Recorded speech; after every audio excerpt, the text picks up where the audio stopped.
Hi, you know what time it is, you know what a business is. You are welcome to Revolution Somewhere on Truth TV. Indeed, the truth liberates. My name is Big Papa. We go straight into Wizkid. Wizkid is a segment where we delve into pertinent social issues. Today, what are we discussing? What are we talking about? We are talking about the expensive educational system which does not meet the needs of society. I want to give you some statistics for us to, think about. The first one, do you know that 50% of high school students do not proceed into tertiary institutions? That is to say that in a normal senior high school, in Ghana, for example, after they graduate, about half of the entire population of students who finish senior high school do not progress into universities, into colleges of education, into, technical universities, etc. Half. That is huge, and that is a big loss. Do you also know that of the half of the entire population that make it to the tertiary institutions, about 43% of them are unable to graduate? That is to say that they don't earn a certificate after all that they go through. And do you know that about 25% of all tertiary institution students, that is both undergraduate and postgraduate students, are parents, one way or the other? Yes, they look after someone. Some are married, some have adopted children, some have given birth out of wedlock, etc.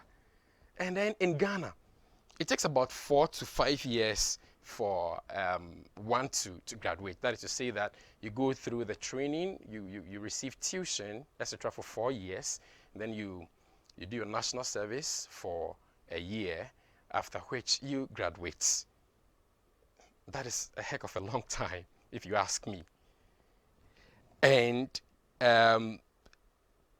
even though state universities try to organize graduation ceremonies this time, these days, 6 months after graduation, is still a long time. Now, what is the meaning of all these stats, all these statistics? It just means that the current educational system does not produce what it was designed to produce for the types of people that go, the number of people that go, and what they need. Yes, the current educational system does not keep up with the modern world, and that is the fact. We are in the 21st century. We are in the age of internet. There is Wi-Fi all over the place. Everybody uses smart devices, and so on. And that is how it is. And on top of all that, the charge on education is very, very huge. It is very, very expensive. Now, what is the cause of all these? Why do we have these challenges with education? I'll only talk about 2 causes. The first one is that modern education is very, very expensive. Let me give you some figures for you to think about. In Ghana, you should expect to pay between 20,000 Ghana cedis and 70,000 Ghana cedis per year within 12 months, for an undergraduate degree program. And then for the postgraduates, you should expect to pay between 20,000 Ghana cedis and 64,000 Ghana cedis per year. That is huge for an average Ghanaian. That's a lot of money. With all these problems of urbanization, etc. That is a lot of money. The second reason why we have challenges with our educational system, or the reason why our education does not meet the needs of society, is that the schedules, for the students inconvenience students. They come as inconvenience to them. In other words, the schedules for classes. I have lectures at 7:30. I have lectures in the evening. I have lectures, at the weekend, etc.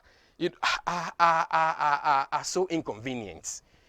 Students are unable to meet these schedules, and so they give up.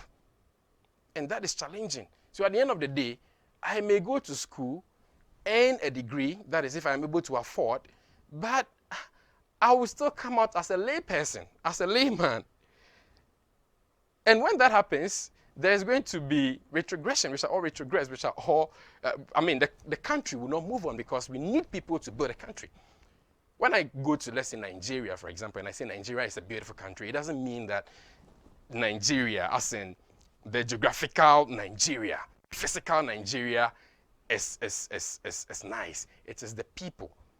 It is the informed people of Nigeria that will make me feel at home, that will make me comfortable, that will make me enjoy Nigeria. Now, we say education does not meet the needs of society. What are the needs of society? Societal needs are the essential things that we need to survive, like employment, like transportation, like health protection and medication, safety and security. A lot of the youth in Ghana are unemployed. They live by hand to mouth. You know, when you walk down the streets of Accra, you see a lot of people hustling. They are really working hard, but the returns they get does not match up with the efforts they put into their work. Security. A couple of weeks ago, we heard on the news, it was all over the place, that members of parliament have been killed through gang robbery. We know these stories already. Why are we so petty? Why are we so petty in this era of the 21st century, where there is internet, where we can even access, information, where we can really grow? We need information, the right information to grow.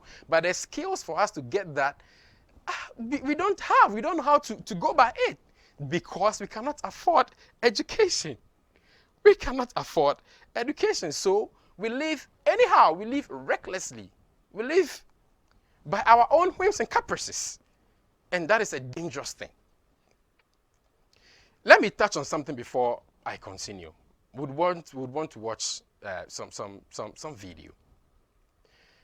In Cameroon, just last weekend, about 7 or 8 days ago, we heard that, school resumed about 2 weeks before then, and children, primary school pupils went to school to study, and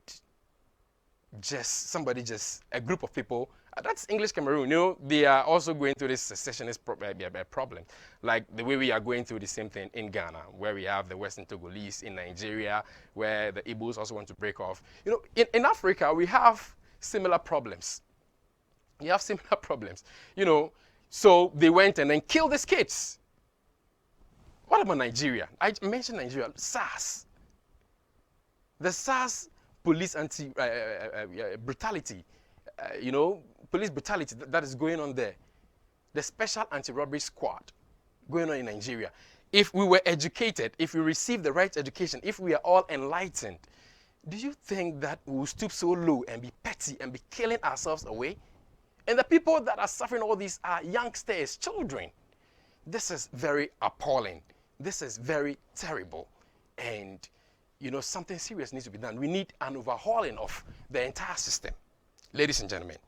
Now, why doesn't the educational system meet the needs of society? Let us watch this video. There is a growing feeling today that something is wrong with our system of education. But what is it? Well, we send our children to school to prepare them for the real world, which is changing very, very fast.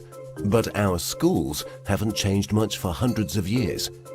In fact, thought leaders from around the world agree that the current system of education was designed in the industrial age mainly to churn out factory workers. And this industrial age mentality of mass production and mass control still runs deep in schools. Industrial age values. We educate children by batches and govern their lives by ringing bells. All day long, students do nothing but follow instructions. Sit down. Take out your books. Turn to page 40. Solve problem number 3. Stop talking. At school, you're rewarded for doing exactly what you are told. These are industrial age values that were really important for factory workers. Their success depended on following instructions and doing exactly what they were told. But in today's world, how far can you get by simply following instructions? The modern world values people who can be creative, who can communicate their ideas and collaborate with others. But our children don't get a chance to develop such skills in a system that's based on industrial age values. Lack of autonomy and control. At school, our children experience a complete lack of autonomy and control. Every minute of a child's life is tightly controlled by the system. But in today's world, if you're doing important work, then you're managing your own time. You're making your own decisions regarding what to do and when to do it. But life at school looks very different. The system is sending a dangerous message to our children that they are not in charge of their own lives. They just have to follow whatever is laid down instead of taking charge and making the most of their lives. Experts believe autonomy is incredibly important for children. It's no wonder then that our children are bored and demotivated by school. Can you imagine how you would feel if you were told exactly what to do for every minute of your life? Inauthentic learning. Most of the learning that happens in schools today is not authentic because it relies on memorization and rote learning. The system defines a generic set of knowledge that all children must know. And then, every few months we measure how much has been retained by administering exams. We know that such learning is not authentic because most of it is gone the day after the exam. Learning can be much deeper and more authentic. It can be so much more than just memorization and retention. But that's the only thing we measure, and test scores are the only thing we value. This has created an extremely unhealthy culture for students, parents and teachers. Children are going through endless hours of tuitions, staying up all night memorizing useless facts that they will forget very soon. No room for passions and interests. We have an extremely standardized system where each child must learn the same thing at the same time in the same way as everyone else.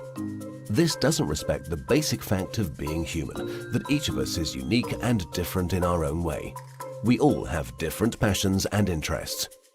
And the key to fulfillment in life is to find your passion.